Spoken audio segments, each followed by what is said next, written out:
Assalamualaikum warahmatullahi wabarakatuh. Baiklah, perkenalkan, saya Rega Sahromi dari Institut Agama Islam Negeri Syekh Abdurrahman Siddiq Bangka Belitung. Di sini saya akan mempresentasikan salah satu tugas dari mata kuliah kami di Institut Agama Islam Negeri Syekh Abdurrahman Siddiq Bangka Belitung tentang rencana pelaksanaan pembelajaran. Jadi di sini saya akan mempresentasikan RPP yang telah saya buat ke dalam bentuk video. Baik. Di sini RPP saya itu nama sekolah SMK Negeri 45 Wonosari, terus mata pelajaran Teknik Kejuruan, kelas atau semester untuk kelas 10 semester 1, pertemuan pertama, alokasi waktu 2 kali 45 menit. Standar kompetensi kesehatan, keselamatan kerja dan lingkungan hidup. Terus kompetensi dasar yang pertama itu mendeskripsikan keselamatan dan kesehatan kerja, K3. Yang kedua itu melaksanakan prosedur K3. Terus indikatornya adalah yang pertama, mengetahui apa maksud dari keselamatan dan kesehatan dalam bekerja. Terus yang kedua, bekerja sama dalam melakukan pekerjaan bersama. Yang ketiga, siswa lebih teliti dan jujur dalam melakukan pekerjaan. Yang keempat, mengetahui peraturan-peraturan dasar keselamatan umum. Yang kelima, mengetahui faktor yang mempengaruhi keselamatan kerja. Yang keenam, mengetahui apa saja peralatan perlindungan dalam pekerjaan.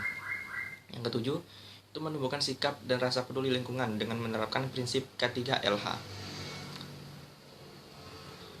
Lanjut ke tujuan pembelajaran. Nah, di sini tujuan pembelajarannya adalah peserta didik mampu yang pertama menjelaskan perbedaan kesehatan dan keselamatan kerja. Yang kedua, itu menjelaskan peraturan dasar umum keselamatan kerja. Terus yang ketiga itu adalah mengetahui macam-macam perlengkapan alat dan bahan dalam bekerja. Terus kita lanjut ke materi pembelajaran. Di sini materi pembelajarannya adalah itu yang pertama, menjelaskan deskripsi kesehatan, keselamatan kerja, dan lingkungan hidup. Terus yang kedua itu adalah menjelaskan apa saja peralatan yang digunakan sebagai pelindung dalam keselamatan kerja. Terus kita masuk ke metode pembelajaran. Nah, di sini metode pembelajarannya adalah cooperative learning dan direct instruction. Terus metode yang digunakan adalah praktikum, ceramah, dan presentasi. Baik, kita masuk ke langkah-langkah kegiatan pembelajaran. Yang pertama, kegiatan awal. Kegiatan awal itu adalah mengabsen siswa, terus menyampaikan judul, terus menyampaikan tujuan pembelajaran. Lalu memotivasi para peserta didik.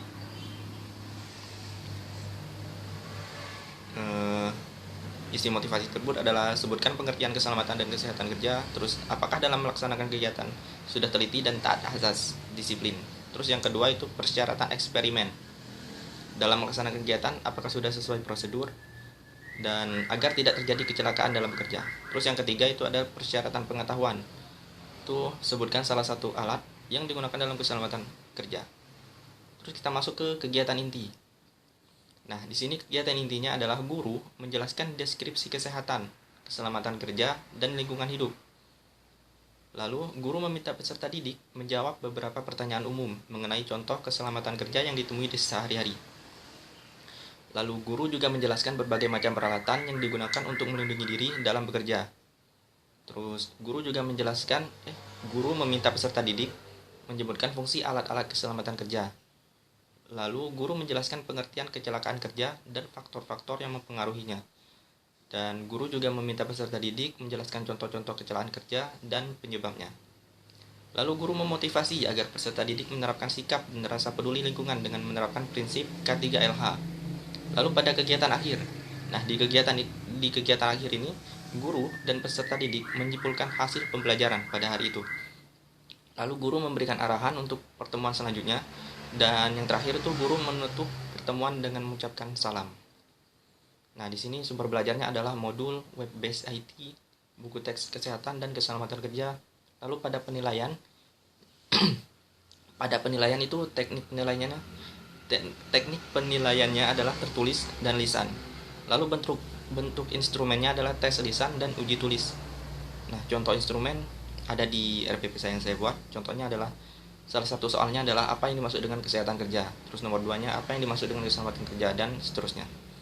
Lalu pada tes lisan itu soalnya adalah sebutkan contoh keselamatan kerja yang sering diterapkan keseharian. Nah, itu tes lisan. Mungkin hanya itu RPP, penjelasan RPP yang saya buat. Jika ada kekurangan, mohon maaf, boleh dikritik dan diberi masukan. Jika ada salah-salah kata, saya mohon maaf. Saya akhiri. Wassalamualaikum warahmatullahi wabarakatuh.